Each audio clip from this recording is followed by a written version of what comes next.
I haven't been on a motorbike since I was 16 years old. I show you some sizing. It's nice. And despite a few close calls, I decide to stay on it because there is no doubt this is how you get around in Vietnam. There are an estimated 30 million bikes here. That's almost enough for every person in Canada. Where do you live? In my mother's house. I am not behind the wheel. Dao is. She is a school teacher and local volunteer on the playground project. She took me around to see her city, Hoi An. She takes us past lush rice fields. We bump into a wedding procession, a fisherman casting a net. The scenery is rich, but she says people here are poor. Because they had no job. They can't find a good job to earn money for their life. Dao takes us to see her cousin, also named Dao. She has, well, not much. Just a little shack on the river, but yet she invites us to go on her boat. We are told she is 59 years old, but her face tells of age and heartache not registered on any birth certificate. She offers us a treat, freshly cut off a water coconut tree. Dao frees a glass full of fresh coconut milk. The cups are washed in a sink and in water that might make most North Americans cringe.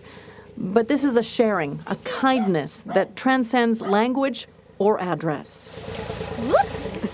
That's good.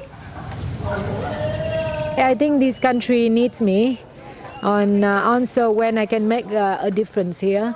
And at this, I belong. The passion for Vietnam oozes from the words of Dang Hyong Shang, or Jazz, as she told us to call her. The Castle Downs group, looking to take a playground to a country that needs one, stumbled upon her by chance on the internet. She runs one of the few non-profit groups in communist Vietnam. You know, I consider myself one of the elite. Jazz grew up wealthy, and she has a U.S. passport after marrying an American, which maybe explains why she has the courage to yearn for things many here are scared to say publicly.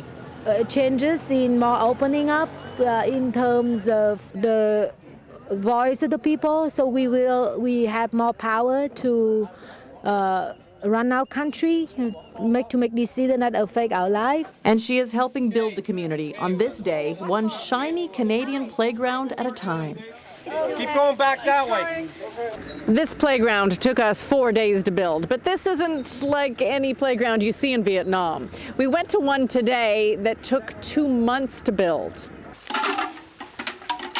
That is nice. We drill holes. This playground is made up entirely of bamboo and fishing line. The local architect who designed it asked for Pat Zelenak's help. The volunteer project manager works for a playground company in Edmonton. I feel kind of flattered that they asked me to come out and take a look at their playground and share some ideas with them.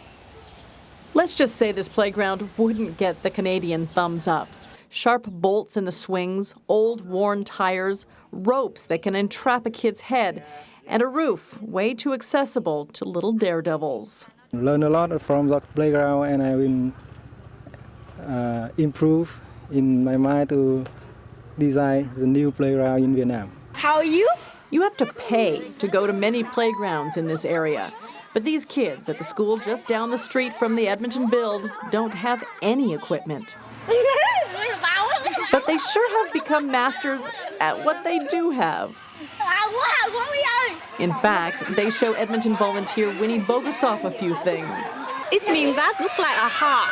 He showed your love, his love to you. Yeah. Thank you. It is impossible to leave, not wanting to give back. I think the playground will do them really good. Yeah, they have no playground here.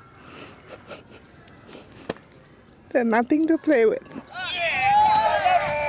That all will change as the Canadian playground gets built. That's tomorrow on CTV News.